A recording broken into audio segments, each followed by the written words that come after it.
My name is Khalid Mahmood. Today's topic is: Are the USA's vassal states now unprotected? My guest this week is once again Thomas Pochari. He writes on World Affairs Monthly. Hi Tom, how are you doing? I'm okay. As I usually say, I'm really happy I'm not in Ukraine. Right, let's start with the first question. Yeah, Today there was an attack on the Saudi oil depot by the Yemeni Houthis, right. okay, in Jeddah. The Saudis are a vassal state of the US empire. Hmm. The empire seems unable to protect them in this stage, and it seems the vassal states are paying a huge price for being an ally of the US empire. Hmm. Okay, I mean, especially kind of the very close allies like the Europeans, like the Saudis. Okay, so Hmm. what are your thoughts? I mean, what's going on with the empire and what's going on with the relationship with the allies? And the Saudis are also looking to make a new alliance with the Chinese Hmm. to sell their Hmm. oil to them at Hmm. for the yuan and not the dollar. So, what was your latest thought on what's going on in geopolitically and in the world? Well, it's a great question and a great topic. By the way, just to correct, my English is mother tongue English, right? And your English is not mother tongue. I believe it's vassal state, Vassal. Vassal. Okay. Yeah, vassal. Anyway, just to let everybody know, make sure we're clear. Oh, well, I think it's pretty easy to explain. This is not a difficult one. I don't have to go back in history. I can just say one historical fact, and that is the United States was the big crude oil consumer machine, consumption machine in the 20th century. Far larger than anybody in the whole world. The Saudis were kind of ramping up by the late 70s, early 80s. But they didn't really consume much. So we were the big consumer naturally because we were the big consumer. The uh, the oil producers were looking to us as their big customer, right? Obviously, right? Okay, so now because we were the big guy on the block, the whole world, but of course we're in the Western Hemisphere, so we have a long way to go. To, as I said in the last interview, we have a long way to go to get to the Eastern Hemisphere, both sides, Atlantic and Pacific, and I think it's like 77 years now. I did the math. I can still do math. I'm 63 uh, in my head. So 77 years since the end of World War II. That's a long time. Hmm. And the world has been built up. Usually, Americans were involved in that. Built up pretty fiercely. Big build up, right? Everybody's in the consumption mode. We talk consumer economy. All right, so we have this enormous buildup.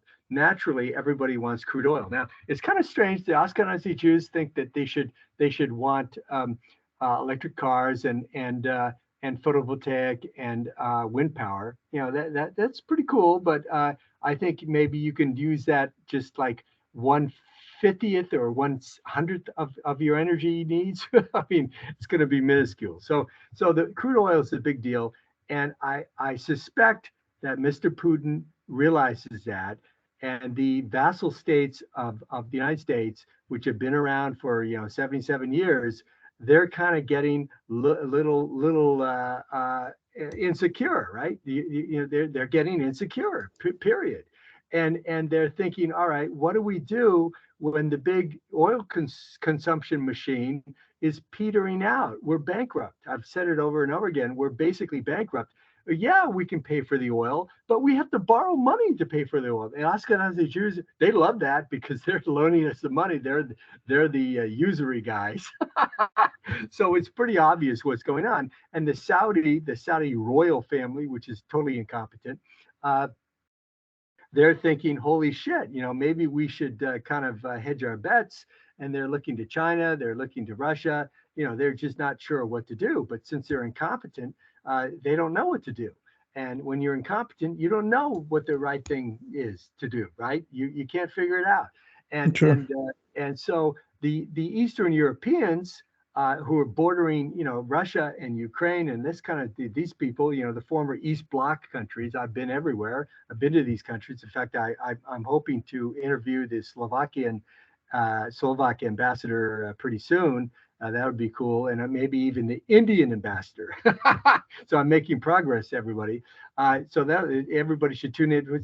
So are they asking them this question? They can go to this interview. I don't have the answer necessarily, but all I'm saying is that these people who rely on protection, like you said, Khaled, you're very sharp. I like you a lot. You're great. They're relying on protection, military protection, and it's not really that forthcoming, is it? No. No. In fact, I heard this guy, Soloviev. He's I Mhm. can't remember the first name. Russian journalist. Mhm. Apparently, he's close to Putin and the regime. In fact, he's the unofficial spokesman of the government. And he was on some Russian RT or whatever the other night. I heard him, and it was subtitled in English. And he said, "Look, if Poland helps ship weapons, javelins, stingers into Ukraine. We're not going to hesitate to obliterate." He said, "We will evaporate Warsaw in a couple of seconds."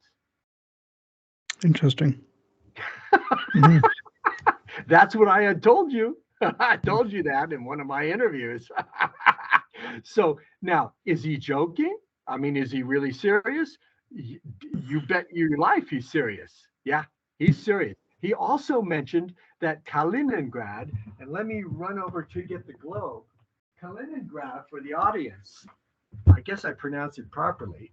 Let me get my glasses on here. I'm wasting time. But Kaliningrad is near the Baltic, right on the Baltic Sea, and it's isolated. It's a Russian property. It's right west of Lithuania or south of Lithuania and north of Poland. So it's right there, and it's Russian. But the Russians can no longer get to it, and so Mhm. they want a military corridor. So they really want to have a military corridor to Kaliningrad. And of course, to do that, they would have to go through Poland. Mhm. So Poland is on their front line right now. And since the Polish government looks like they're, totally controlled by Ashkenazi Jews, I don't know, but it's okay. That's basically my answer. I don't think is that an answer in your opinion for your question? Well, yes, but once you go back to the Saudis, I mean, where do you think the Saudis are going to go if Okay. Americans are not leaving them unprotected? Where Okay, well, I'm going to uh, be I'm going to be a little maybe insulting and offensive here, but camel herders, right? Desert Mhm. folk, all right, they don't really know much of anything. Now, yeah, they've been trained, and they got their kind of modern 21st century life there, and they got their oil, and they got their Wahhabi stuff, and okay, things are pretty cool, but they're not very smart, so they don't know at all what to do.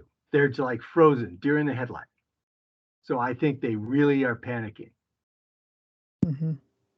Yeah, that's my guess. That's my best guess. They're total dimwits. They're just simple guys. They don't know shit. Yeah, yeah, they don't know anything. Camel herders.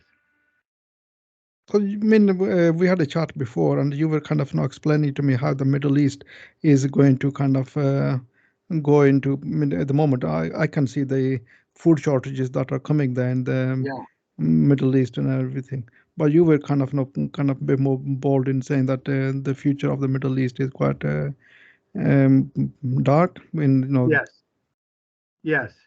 you Yeah, want I to think. elaborate on it a bit more? Well, How do you see the future of Middle East?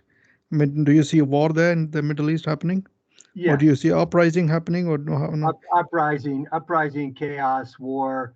I remember our first interview or second interview. I said that Mhm. there would be manpads, there'd be stingers, there'd be javelins, and there would be snipers and sophisticated weapons, and some Arab elites would build militias and different factions, different tribes, and they would go at it. If the Middle East is destabilized to that extent, okay, and Yeah, they are one of the biggest source. I don't know how what percentage it is, but maybe sixty I'm percent guessing, of the oil goes out of the Persian Gulf. right? So 60% of the oil. if that region is destabilized, what will the world do in terms of energy? Won't do anything. There won't. I think when we first met, maybe 17 years ago, whenever it was, almost 20 years ago, I think that one of the first things I told you, and I've been saying this for a long time now, almost 20 years, there is going to be at some point a realization that not much oil is going to come out of the Persian Gulf. And the Persian Gulf, for everybody, I've got my globe here, and it's pretty cool. Persian Gulf is just south of Iran, bordering Iran and bordering Saudi Arabia. And then you have the Gulf of Oman. There's the Strait of Hormuz, which is this very narrow part. And of course, you have at the mouth of the Tigris and Euphrates River, you have the Persian Gulf at the top there, Kuwait. And these are all British inventions, basically. And the whole thing is going to go back to camel herding days. Mhm. Yeah. So Okay. I think it's when the oil looks like it's really kind of dicey to ship out on ships, the crude oil price will go from right now. I paid. I think I told you a couple of minutes ago before the recorder's on. I paid yesterday six $6.49 for. Hello. Hey, you there? Yeah, you started six something, and then it just went off. Okay, $6.49 for diesel fuel Hmm. at a gallon, and I paid about $6 for premium gasoline for my wife's BMW. And I fill up the 5 gallon tanks, and I'm bringing home. I get the fuel for their my son's car, diesel car, and I have a diesel van, diesel trucks. Anyway, six. So right now, I think, let me check to see what the price of crude is. I'll go to cnbc.com, and the price of crude is 112, $113 West Texas Intermediate, which is the American crude, and then the Asian crude, which is Brent, is $119. So I'm going to say that they're probably go to 130, 135, 150. Maybe if hoarding and panic really gets out of hand, which it very likely will, it will go to 300 or 400. Wow. Yeah, I'm not just guessing. Like I said, you can't really see much people, so many people. Excuse me, I got to speak grammatically, syntactically correct here, but you won't see many people buying the fuel at that price. But you'll see the wealthy people, and everybody else will go in little minibuses like they do in Pakistan and in Karachi, or they go in minibuses or they take motorcycles. So not many people will be able to consume to use much fuel. But yeah, I see it going. 20 years ago, I saw it going to 200. I said in 2020 and 19. I'm sorry, 1999, 2003. I was predicting it would go to 150, 140, and guess what? I was right. I have a very good track record, and I think now I can see it going to, if the Hormuz thing does, the Strait of Hormuz does play out, and you're not going to see much. Saudis go down, and there's really a lot of problem in Iran or wherever. You're going to see crude oil at minimum $300 an hour, and minimum 300. So you see the relationship between the Saudis and the Americans deteriorating in the near future, and Yeah, similarly for the Europeans as well. The Europeans will yeah, kind of, yeah, yeah. Yeah, I do, because right now, if you're in Bratislava, Slovakia, right? If you're mhm, there, what are you thinking? Are you thinking the Americans are going to easily win? Are you thinking that Ashkenazi Jews are really reasonable and are going to maybe back off, or I mean, what kind of opinion are you going to have? You're going to have this opinion. Well, your opinion will be, holy shit, this is getting pretty serious, and you're mhm, going to want to be cautious. So you're not going to want to get involved, right? true. And the Russians will have a lot of influence in Eastern Europe again, a lot. I'm sure there's Um, some big. In fact, I think the Indian government already is becoming very close to the Russian government, very close. yes, it is. It's kind of I think last week or so, Yeah, yeah, this week the uh, Indians actually cancelled the visit by the team of MPs from Britain, right. and they Ah, didn't.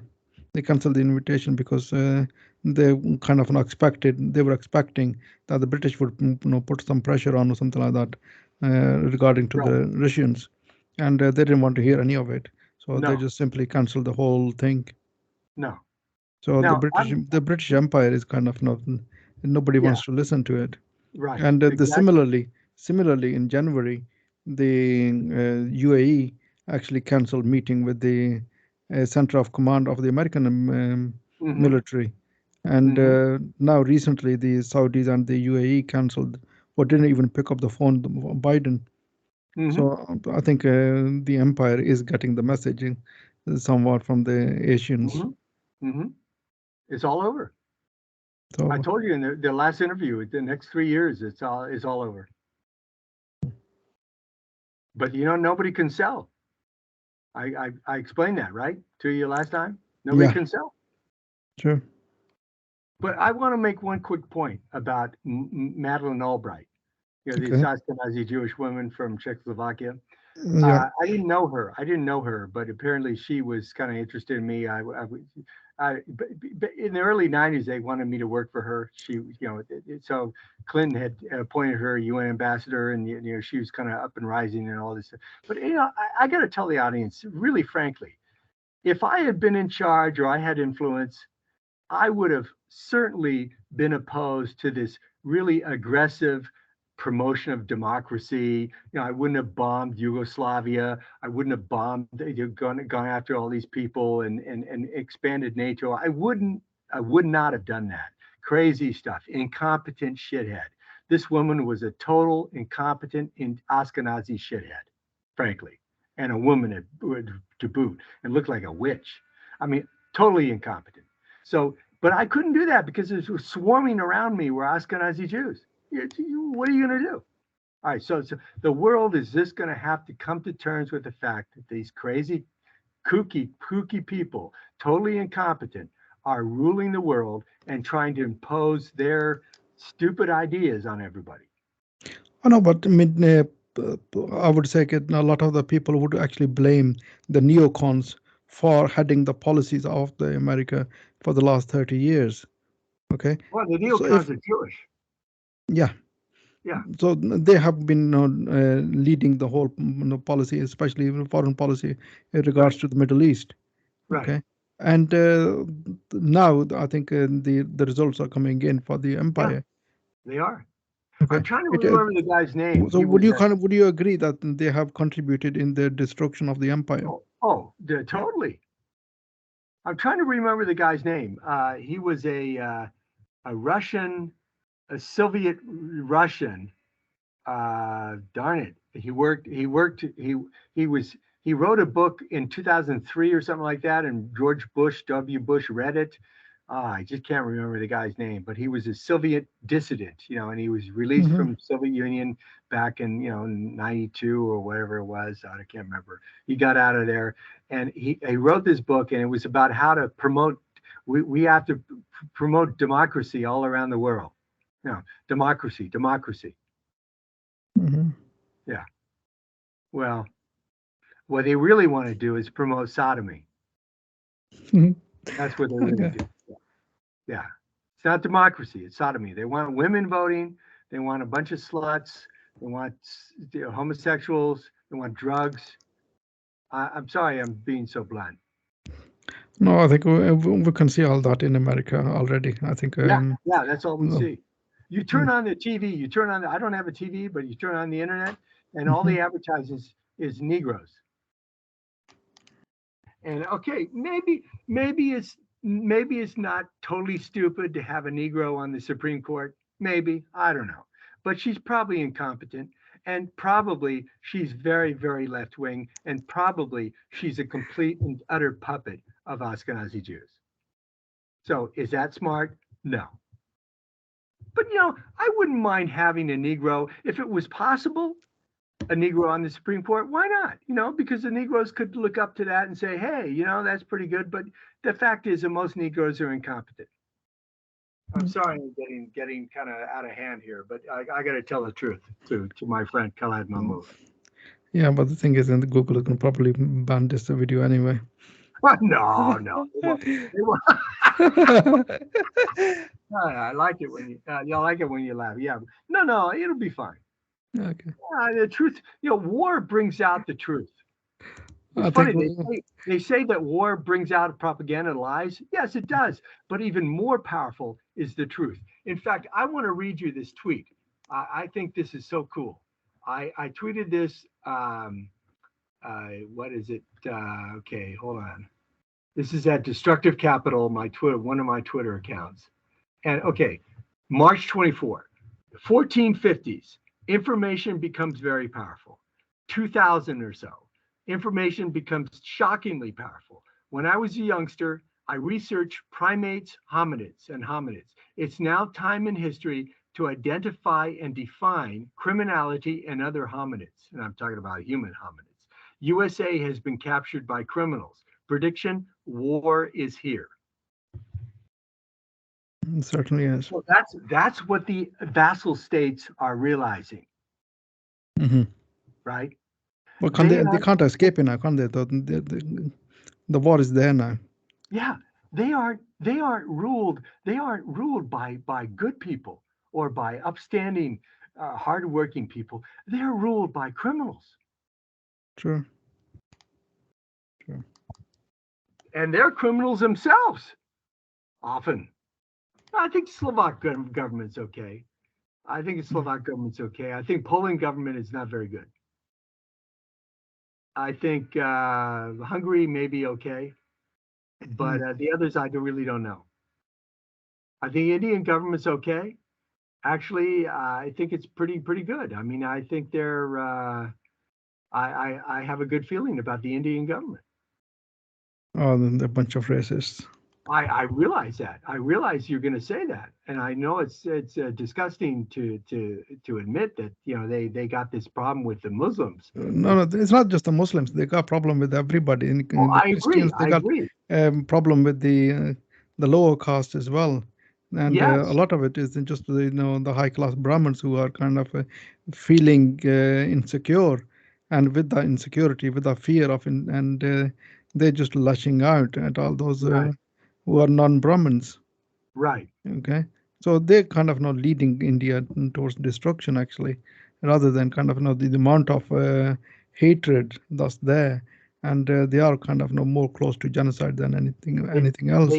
they started sending me emails about Hmm. a couple of years ago. In fact, I guess I could check and see when they started sending me emails. Indian. Uh, yeah, so I started getting emails. Oh my goodness, probably 4 years ago. Hmm. Oh yeah, probably 4 years ago. Let's see. I'll go all the way.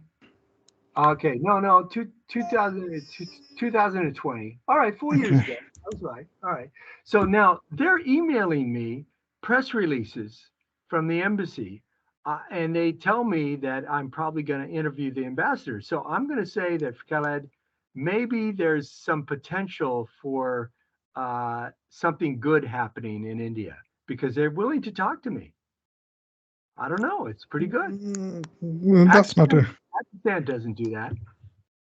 yeah, but the indicators on the ground point in a totally different direction. Maybe. Anyways, Yeah. I Oh, think we're close to the time of oh, yeah. ending. I'm not trying to promote Any anything. any I'm not. any last comments? Yeah. Well, 1945 to 2022, and the structure was kind of this Cold War, World War II Cold War structure that set up kind of set up naturally, after World War II, is falling apart. and we don't know what's going to happen. But Mr. Putin obviously figured out it was falling apart, and the Han Chinese are not too smart. They're kind of timid. So Mr. Putin has inaugurated the fracture. He's kicked it. What do you call it? Triggered an earthquake, right?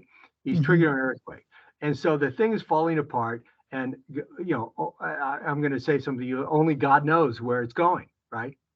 Well, maybe Russia is going to be so uh, poor after this whole thing that they will have to go back to the Ashkenazi Jews and No, fall into debt again. they're not going to be poor. No, You no, never know. they're After not. the war, They'll be fine. normally though, after the wars, all these countries they go and borrow money. No, no, not in this case. Okay, we'll No, see. because We'll see. Russia is a big oil producer. They have their income. They don't have to make anything.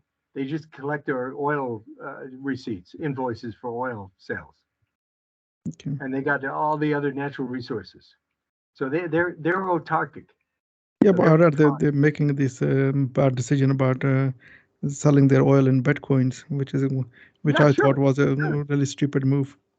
No, no, I don't know. Yeah, why not? Why not? I mean, they could try that. I don't think it's stupid. I know you're for the old gold stuff, and gold. Like I said last time, we don't have to talk much longer, but gold is gold. It's the ancient stuff, and the Bitcoin's the new stuff. I don't know. Yeah, but what are you going to do if you don't have electricity and if you don't have the internet? Now Bitcoin is useless. Well, you can use Bitcoin for the trade, and then you can cash out and get your gold. Okay, Yeah. we'll leave it at that. Okay. All Okay, right. thank All thank right. you very Talk to you very later. much, Tom. Okay, Yeah. Sure. talk to you Talk later. to you later. Bye bye.